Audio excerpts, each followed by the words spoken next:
নিজে নিজে বুঝে বুঝে শিখতে চান একবারে জিরো লেভেল থেকে, কোনো মুখস্থ না, কোনো স্ট্রাকচার মুখস্থ না, এমনভাবে শিখতে চান যেন আপনি ভাষাটা যেন আপনার নিজের ভাষাই, যদি এমনভাবে শিখতে চান তাহলে আপনাদের জন্য এই বইটি আমি বলবো যে বাজারের সেরা বই।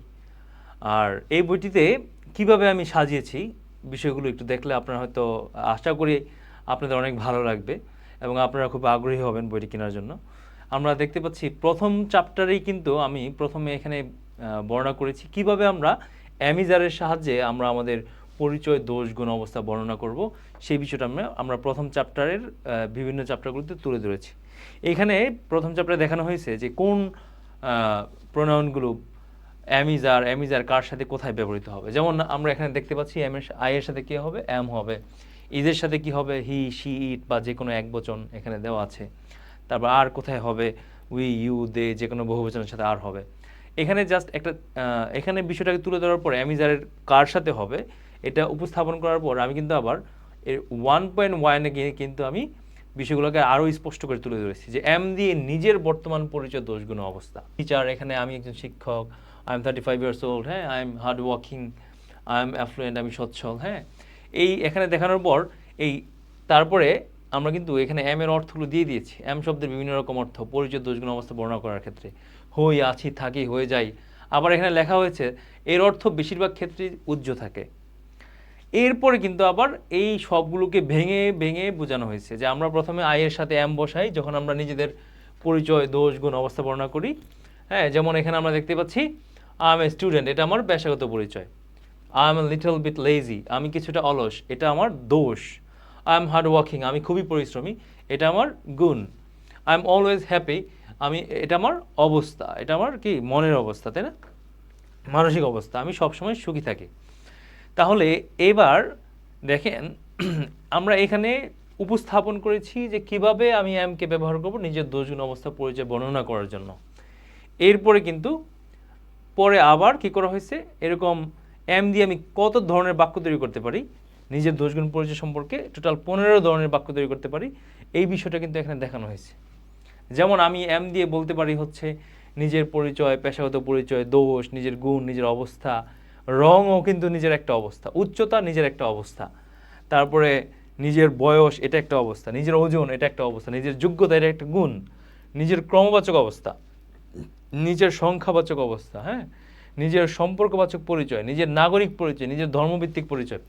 অর্থাৎ আমি তাহলে এখানে কি বুঝতে পারলাম যে নিজের যত ধরনের পরিচয় আছে, নিজের যত ধরনের দোষগুণ অবস্থা আছে সেটা কিন্তু আমরা এম দিয়ে বলতে পারবো।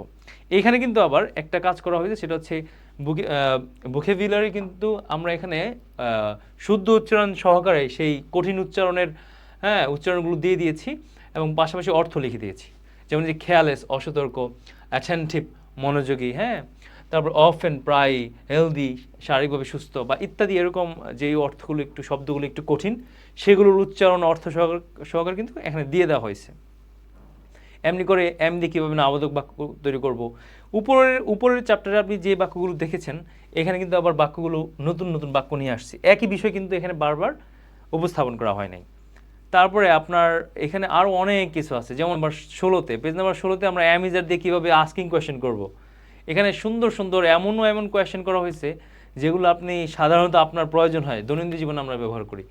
আপনার বয়স কি 30 বছর, হ্যাঁ, আপনি কি বাংলাদেশি নাকি ইন্ডিয়ান, তুমি কি সাহসী নাকি ভীরু, তুমি কি 5 ফুট 7 ইঞ্চি লম্বা, তুমি কি স্লিম নাকি মোটা, তুমি কি অলস নাকি কর্মঠ, তুমি কি তোমার বাবার দ্বিতীয় ছেলে, আপনি কি একজন স্নাতক, তুমি কি আমার শ্রমিকদের একজন, তুমি কি মুসলমান নাকি খ্রিস্টান, সে কি আবিরা, ছেলেটা কি ফ্রিল্যান্সা, হ্যাঁ, মেয়েটা কি তোমার কন্যা, তোমার বস কি একজন বন্ধুসুলভ মানুষ, এটা কি একটা টিয়া পাখি, ওইটা কি তোমার বই, ওইটা কি তোমার কলম, তোমার বাবার বয়স কি 50, হ্যাঁ, আমটা কি মিষ্টি, তোমার বাগানটা কি 11 ফুট লম্বা, আজ আবহাওয়াটা কি ভালো, তোমার অফিসটা কি পরিষ্কার পরিচ্ছন্ন, তোমাদের বাড়ি বড় নাকি ছোট, রাস্তাটা কি ব্যস্ত নাকি ফ্রি, কাজটা কি সহজ নাকি কঠিন, তারা কি ছাত্রছাত্রী, এই শ্রমিকরা কি পরিশ্রমী, তোমার পিতামাতা কি সুস্থ আছেন, তোমার সহকর্মী কি বন্ধুসুলভ, এগুলো কি ময়ূর।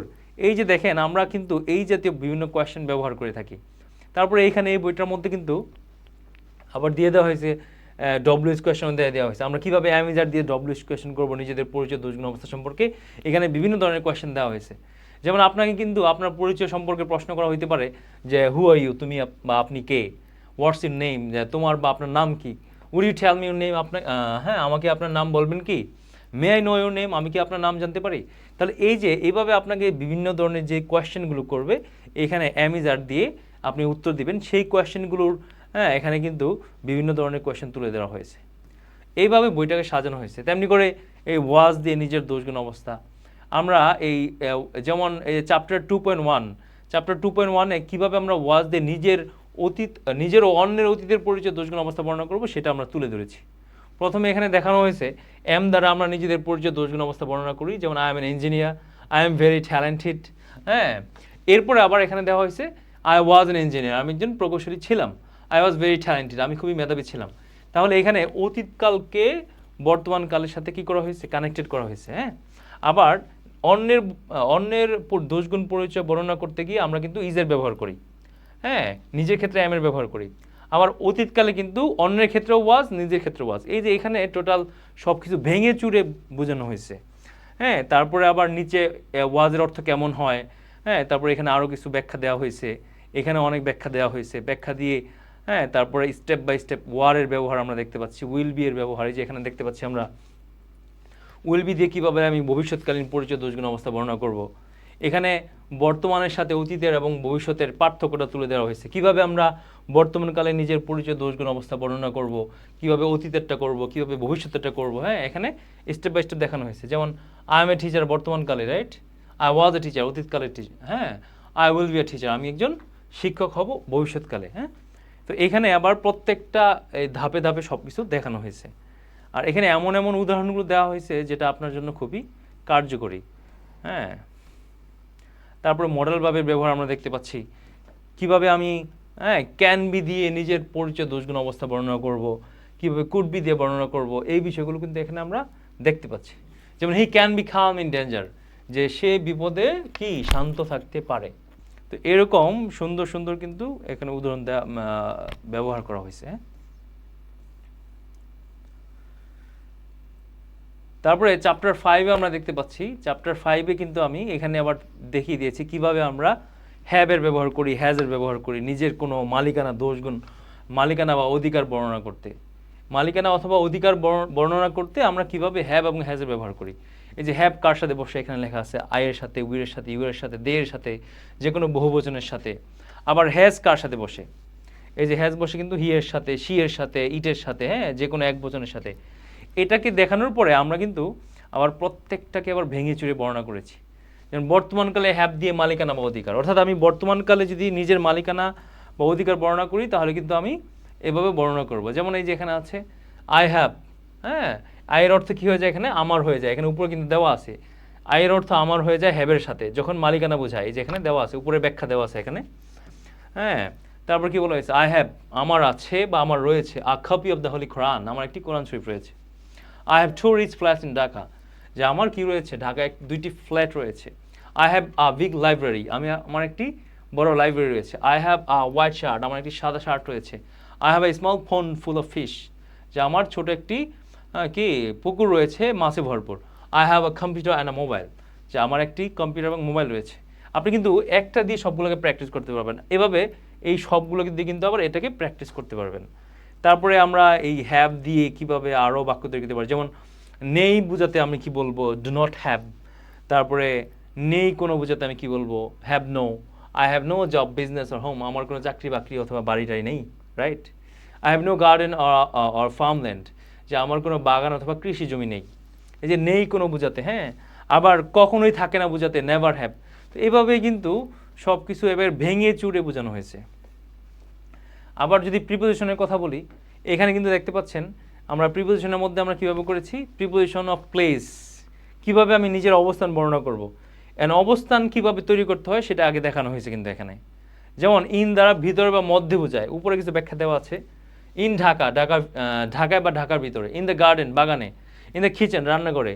ইন দ্য রিভার, নদীতে। হ্যাঁ, তেমনি করে আবার ইনসাইডের ব্যবহার, ইনসাইড মানে কি ভিতরে, তাই না? তো বাংলা ভাষায় কীভাবে প্রকাশ পায় সেটাও কিন্তু এখানে দেওয়া আছে। ইনসাইড দ্য বক্স, বক্সের ভিতরে। ইনসাইড দ্য ক্লোসেট, আলমারিতে বা আলমারির ভিতরে। হ্যাঁ, ইনসাইড দ্য হাউস, ঘরের ভিতরে বা ঘরে। ইনসাইড দ্য ক্লাসরুম, ক্লাসরুমে বা ক্লাসরুমের ভিতরে। এভাবে কিন্তু প্রত্যেকটা প্রিপোজিশন অফ প্লেসের এভাবে কিন্তু উদাহরণ সহ বাক্যটা কিভাবে মানে বাক্যে কিভাবে ব্যবহার হয় অর্থ সহ কিন্তু এখানে দেওয়া আছে। যেমন এখানে আমরা তুলে ধরেছি যে কিভাবে আমি নিজের অবস্থান বর্ণনা করব, সেটাকে আমরা ওখানে অর্থ দেওয়া আছে। নিজের অর্থ মানে নিজের অবস্থান বর্ণনা করতে আমরা কিভাবে করব এখানে দেওয়া আছে যে নিজের পরিচয় দোষগুণ অবস্থা বর্ণনা করতে আমরা অ্যামিজারের ব্যবহার করি, তেমনি করে অবস্থানের বর্ণনা করতে কিন্তু আমরা অ্যামিজারের ব্যবহার করি। যেমন আই এম এ স্টুডেন্ট, আমি একজন ছাত্র, I am in my college, আমি আমার কলেজে আছি। তাহলে এখানে আমার অবস্থান বোঝাচ্ছে, এখানে আমার পরিচয় বোঝাচ্ছে, যার কারণে দুই জায়গায় কিন্তু এর ব্যবহার হচ্ছে। আবার Hasan is a farmer, Hasan একজন কৃষক। আবার he is in his farmland, সে তার কৃষি জমিতে আছে। তাহলে এখানে কিন্তু হাসানের পেশাগত পরিচয় বোঝাচ্ছে, আবার এখানে কি হাসান কোন জায়গায় আছে অবস্থান বোঝাচ্ছে। এই জন্য অবস্থান এবং পেশাগত পরিচয় বোঝানোর জন্য কিন্তু উভয় জায়গায় ইজকে ব্যবহার করা হয়েছে। আবার দ্য বুকস আর মাইন, বইগুলো আমার। The books are on the table, বইগুলো টেবিলে আছে। তাহলে এখানে বইগুলোর কি করা হয়েছে, অধিকারবাচক পরিচয় প্রদান করা হয়েছে এখানে, এবং পাশাপাশি কিন্তু এই বইগুলোর অবস্থানকে বর্ণনা করা হয়েছে, যার কারণে এখানে আর এর ব্যবহার করা হয়েছে। আর আমরা অ্যামিজার কোথায় হয় এটা কিন্তু ব্যাখ্যা দেওয়া আছে উপরে, তাই না? এখানে অ্যামিজারের কি কি অর্থ হয় সেটা কিন্তু এখানে আমরা দেখতে পাচ্ছি। আছি, আছে, আছি, আছো, আছে, হ্যাঁ। এই তারপরে আমরা দেখতে পাচ্ছি এরকম অবস্থানকারী, হ্যাঁ, আমরা কিভাবে নিজেদের পরিচয় অবস্থান বর্ণনা করবো এখানে কিন্তু স্পষ্ট এখানে দেওয়া আছে। যেমন আই এম, আমি আছি, উই আর, আমরা আছি, ইউ আর, তুমি আছো, সালমান ইজ, সালমান আছে, হি ইজ, সে আছে, শি ইজ, সে আছে, ইট ইজ, এটা আছে, দ্য স্টুডেন্টস আর, হ্যাঁ, ছাত্রছাত্রীরা আছে, দে আর, তারা আছে। কোথায় আছে? I am in my reading room, আমি আমার পড়ার রুমে আছি। I am, we are in our classroom, আমরা আমাদের শ্রেণী কক্ষে আছি। You are at home by your father, তুমি তোমার বাড়িতে তোমার বাবার পাশে আছো। এভাবে সুন্দর সুন্দর উদাহরণ দেওয়া হয়েছে। Salman is in front of the garden, Salman বাগানের সামনে আছে। Salman is on a bus with his father, সালমান একটা বাসে তার বাবার সাথে আছে, হ্যাঁ। আবার she is beside her mother, সে তার মায়ের পাশে আছে, হ্যাঁ। তারপরে আবার it is next to the hospital, যে এটা হসপিটালের পাশেই। আবার the students are out of the classroom, হ্যাঁ, ছাত্রছাত্রীরা ক্লাসরুমের শ্রেণীকক্ষের বাইরে। আবার দে আর behind the bus on the street, তারা কি রাস্তায় বাসের পেছনে আছে। তাহলে আমরা কি বুঝতে পারছি যে অ্যামিজার দিয়ে কিন্তু আমরা নিজেদের পরিচয় দোষগুণ অবস্থা বর্ণনা করি। এভাবে সুন্দর করে কিন্তু সব কিছু সাজানো হয়েছে, হ্যাঁ। অনেক অনেক কিছু আছে, আপনি এখানে অনেক কিছু পাবেন। যেমন এই যে আমরা উইল বি দিয়ে নিজেদের অবস্থান বর্ণনা করবো, সেই বিষয়টা কিন্তু সুন্দর করে তোলা হয়েছে এখানে। I will be in Singapore next year, আমি আগামী বছর সিঙ্গাপুরে থাকবো। We will be at your marriage ceremony, যে আমরা তোমার বিয়েতে থাকবো। You will be at the train station, তুমি ট্রেন স্টেশনে থাকবে। The man will be inside the metro station, যে লোকটি কী করবে, মেট্রো স্টেশনের ভিতরে থাকবে, হ্যাঁ। He will be close to the car, যে সেই গাড়িটির বেশ কাছাকাছি থাকবে। এইভাবে কিন্তু অনেক সুন্দর সুন্দর বাক্য এখানে দেওয়া হয়েছে। যখন আমি একজন বা একটা কিছুর অবস্থান বর্ণনা করব, তখন কিন্তু আমরা দেয়ার ইজকে ব্যবহার করব। এই যেখানে লেখা আছে দেখেন, হ্যাঁ। আমরা তারপরে কি করব, প্রথমে হচ্ছে অবস্থানকারী ব্যক্তিকে আনবো, এরপরে অবস্থানকে নিয়ে আসবো, হ্যাঁ। তাহলে কি দেখা যাচ্ছে, দেয়ার ইজ আ বয়, একটা ছেলে আছে, in front of your garden, তোমার বাগানের সামনে। দেয়ার ইজ আ মোবাইল, একটা মোবাইল আছে, অন মাই ডেস্ক, আমার ডেস্কে। There is some water in the bottle on the table, টেবিলের বোতলে একটি কিছু পানি আছে। তেমনি করে বহু বচন হইলে কিন্তু আমরা আর আনবো, যে দেয়ার আর সাম বয়েজ, কিছু ছেলেরা আছে, in front of a garden, তোমার বাগানের সামনে। There are two pens in my school bag, হ্যাঁ, দুইটা কে আছে, স্কুল ব্যাগ, দুইটা কলম আছে আমার স্কুল ব্যাগের মধ্যে। দেয়ার আর মেনি রিভার্স, অনেক নদী আছে ইন আর কান্ট্রি, আমাদের দেশের মধ্যে। এইভাবে কিন্তু আপনি ভেঙে চুরে ভাষাটাকে শিখতে পারবেন। এইভাবে যদি আপনি ভেঙে চুরে ভাষাটাকে শিখতে চান, ইংরেজি ভাষাটাকে শিখতে চান বুঝে বুঝে, তাহলে আজই আমার বইটি অর্ডার করুন, হ্যাঁ।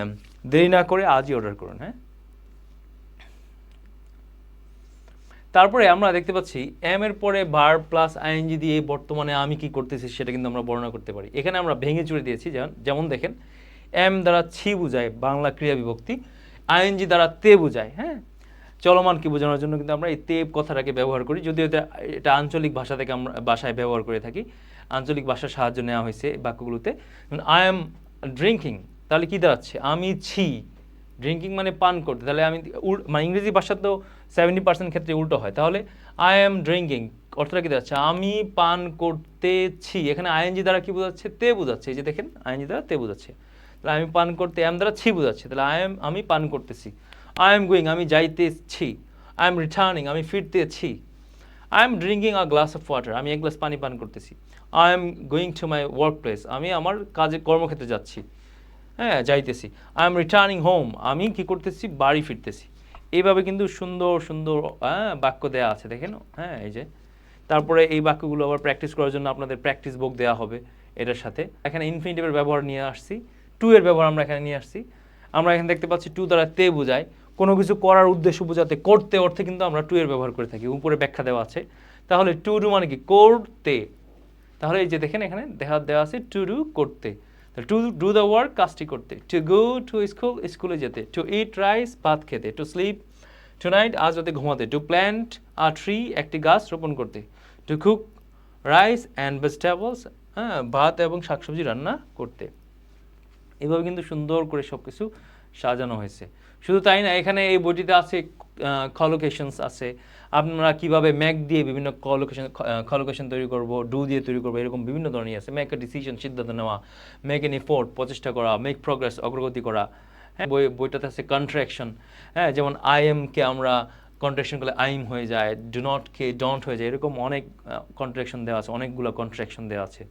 হ্যাঁ তারপরে আপনার এটাতে রয়েছে words and phrases of assimilation, মানে হচ্ছে নেটিভদের ল্যাঙ্গুয়েজ বোঝার জন্য আমাদের যে অ্যাসিমিলেশনগুলো জানা দরকার, হ্যাঁ সেগুলো জানা আছে। যেমন এটা এখানে দেওয়া আছে, যেমন গোয়িং টু থেকে গানা, গানা, হ্যাঁ ওয়ান টু থেকে ওয়ানা, হ্যাঁ গট টু থেকে গঠা, হ্যাঁ কুড হ্যাভ থেকে কুডা। এরকম কিন্তু এভাবে সুন্দর করে সব কিছু সাজানো হয়েছে। হ্যাঁ প্রায় এখানে সেলফ ইন্ট্রোডাকশনের মধ্যে প্রশ্ন এবং উত্তর দেওয়া আছে এখানে। এবং এই মানে হচ্ছে সেলফ ইন্ট্রোডাকশনের ক্ষেত্রে আপনি কী কী ধরনের প্রশ্ন ফেস করতে পারেন ইন্টারভিউতে সেলফ ইন্ট্রোডাকশনের বেলায়, তখন কিন্তু এই প্রশ্নের উত্তর সহকারে কিন্তু এখানে সুন্দর করে দেওয়া হয়েছে। এখানে যদি এখানে অল্প প্রশ্ন আমরা দেখতে পাচ্ছি, অনেকগুলো প্রশ্ন দেওয়া হয়েছে, প্রায় 50+ কাছাকাছি হবে। এইভাবে সুন্দর করে বইটাকে সাজানো হয়েছে। যদি আপনি ইংরেজি ভাষাটাকে নিজের মতো করে শিখতে চান, তাহলে আজ এই বইটা অর্ডার করুন।